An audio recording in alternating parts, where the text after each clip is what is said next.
Hello tout le monde, je vous retrouve enfin pour la vidéo sur les émulsifiants cosmétiques faits maison, plus précisément cosmétiques capillaires, le sujet que vous avez d'ailleurs en majorité voté au dernier sondage. Pour celles ou ceux qui ne le savent pas, un émulsifiant est une molécule appartenant à la grande famille des tensioactifs. Cette dernière regroupe un grand nombre de molécules qui possèdent entre autres des propriétés détergentes, moussantes et émulsifiantes, ce qui nous intéresse d'ailleurs ici. Les tensioactifs sont donc des ingrédients très importants pour faire des produits lavants ou des crèmes.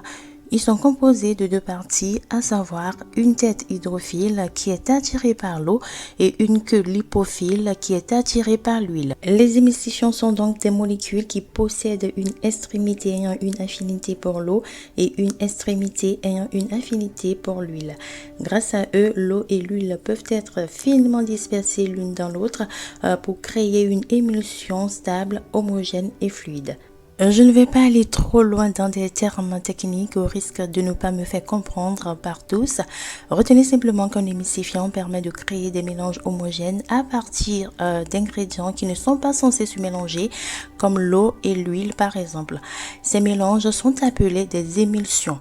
Selon l'émulsifiant choisi, il est donc possible d'obtenir une large gamme de textures différentes, plus ou moins épaisses et plus ou moins riches. Vous avez ainsi sur le marché du cosmétique fait maison un large choix d'émulsifiants d'origine surtout végétale pour réussir facilement vos crèmes et laits.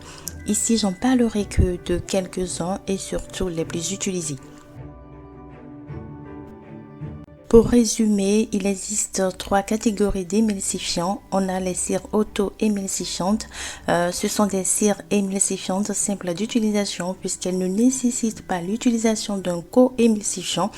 On peut les employer tout seul. C'est l'exemple des cires émulsifiantes numéro 1, 2, 3, de cœur de crème ou encore de Olivem 1000. En deuxième catégorie, nous avons les co-émulsifiants. Comme leur nom l'indique, ils s'emploient avec d'autres émulsifiants pour une bonne stabilité de la formulation. On a par exemple l'alcool cétéarylique, ce que j'utilise souvent, l'alcool cétylique ou l'éthicine de sodia. En troisième catégorie, nous avons les conditionneurs capillaires qui sont donc des émulsifiants destinés principalement à la formulation des produits capillaires.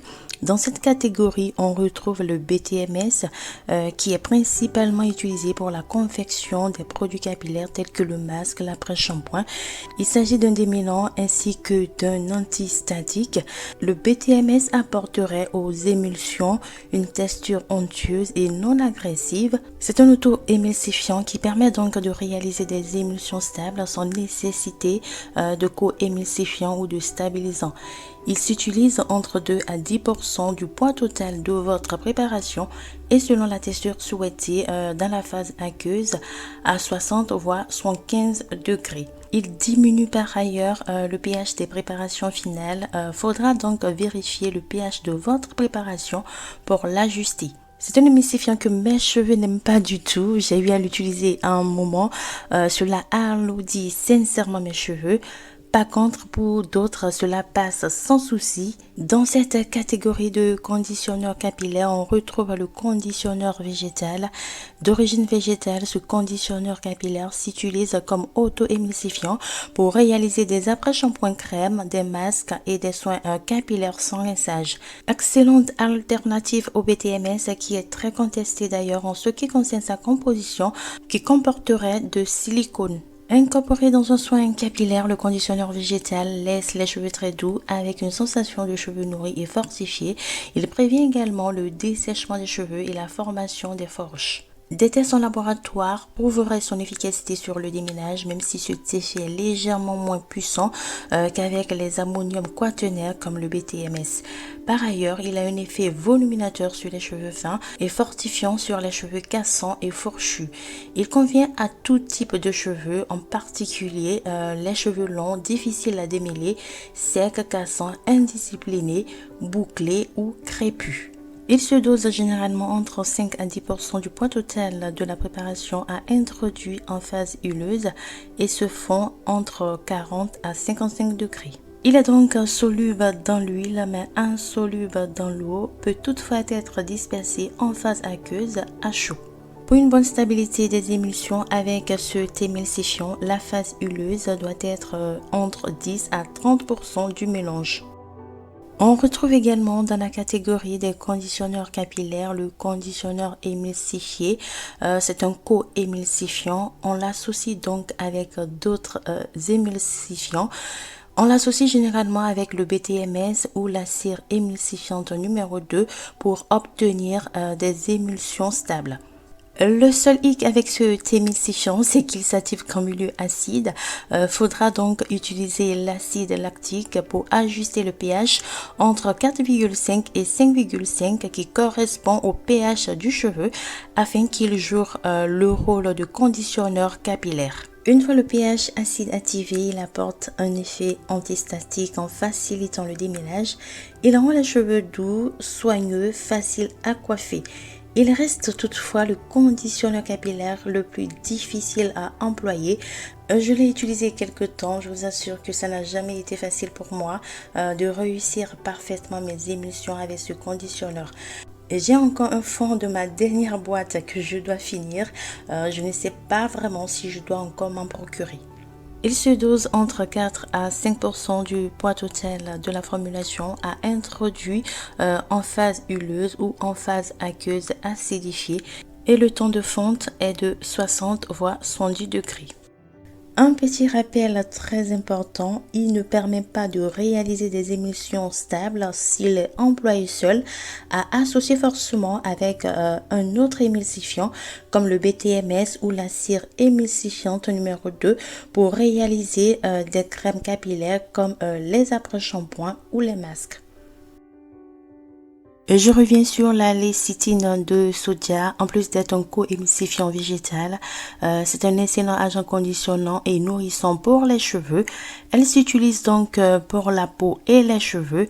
La lécithine de sodia a des propriétés émollientes et adoucissantes, ce qui contribue à assouplir et hydrater les cheveux en profondeur.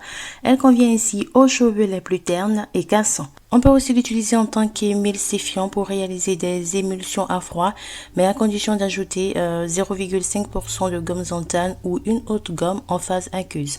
Ainsi, elle laisse un toucher frais et soigneux lorsqu'elle est incluse dans la fabrication des produits comme le lait, la crème ou le shampoing. Et en tant que co-émulsifiant, en association donc avec un autre émulsifiant, cela permet de stabiliser les émulsions ou de créer des émulsions plus consistantes, ce qui est idéal pour les masques et crèmes sans rinçage.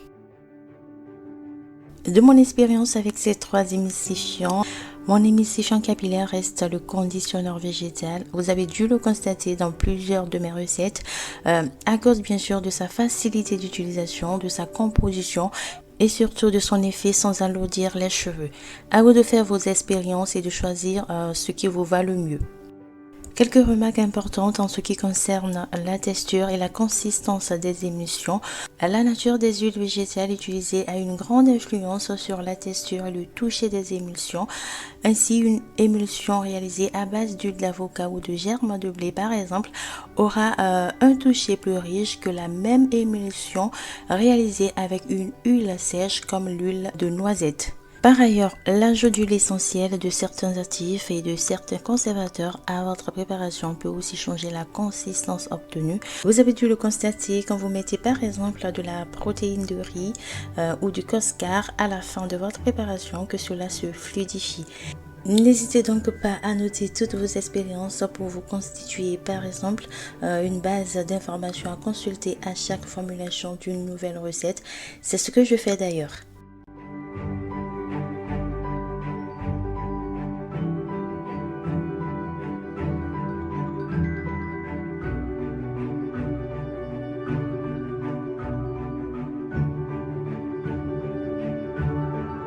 Aussi, plus la phase huileuse est importante, plus l'effet sera riche et gagnant sur les cheveux. Mais une trop forte proportion d'huile végétale risque aussi d'alourdir les cheveux. Cela peut être intéressant plutôt pour un masque nutritif avant shampoing. Et logiquement, vous pouvez prendre n'importe quel émulsifiant pour faire un soin capillaire, même ceux utilisés pour les soins corporels comme Olive & Mine, ce que j'utilise aussi, la cire émulsifiante numéro 1, 2 ou 3 par exemple, mais il est préférable d'utiliser des conditionneurs capillaires pour les soins capillaires. Vous pouvez aussi les associer si vous voulez. Je préfère toutefois utiliser les émulsifiants conditionneurs capillaires pour mes soins capillaires, notamment le conditionneur végétal, je le répète, qui a une fonction conditionneur que nos cheveux ont besoin. Et quelquefois j'utilise Olive & Mine ou la cire émulsifiante numéro 2. Je profite de l'occasion pour répondre à une question qui m'a été posée en espace commentaire dont j'avais déjà donné la réponse à l'intéressé, mais j'y réponds encore ici pour permettre à d'autres personnes qui se posent aussi la même question d'avoir une réponse. La question était donc, est-ce que la cire d'abeille est un émulsifiant? Sachez que les cires sont parfois considérées comme des émulsifiants car certaines d'entre elles peuvent avoir un léger effet émulsifiant ou plutôt stabilisateur d'émulsion comme la cire d'abeille, mais ce n'est pas clairement leur action majeure. La cire d'abeille ou les cires en général permettent de faire tenir l'émulsion en épaississant la phase huileuse. Il est cependant difficile de réaliser des émulsions en utilisant uniquement de la cire d'abeille. Ces émulsions seront plus stables dans le temps et auront par ailleurs un toucher assez lourd et très filmogène. Pour réaliser des émulsions stables, il est préférable d'utiliser un émulsifiant et de compléter si vous voulez avec la cire pour un effet protecteur et nourrissant. Donc à la question, je dirais non, la cire d'abeille n'est pas un émulsifiant. Elle ne peut donc créer une émulsion mais plutôt une suspension des gouttelettes d'huile dans la phase aqueuse. Voilà ce que je voulais partager dans cette vidéo. J'espère qu'elle vous sera utile, surtout vous qui vous aventurez dans le cosmétique fait maison, plus précisément le cosmétique capillaire fait maison. Comme annoncé dans l'introduction de cette vidéo, j'ai fait allusion ici qu'à quelques émulsifiants, les plus utilisés d'ailleurs en cosmétique capillaire fait maison. Si vous avez d'autres informations, d'autres noms d'émulsifiants, n'hésitez pas surtout à les mentionner en commentaire. Cela aidera certainement plus d'une. Et je vous dis à très vite pour une nouvelle vidéo. Portez-vous bien. Ciao, ciao!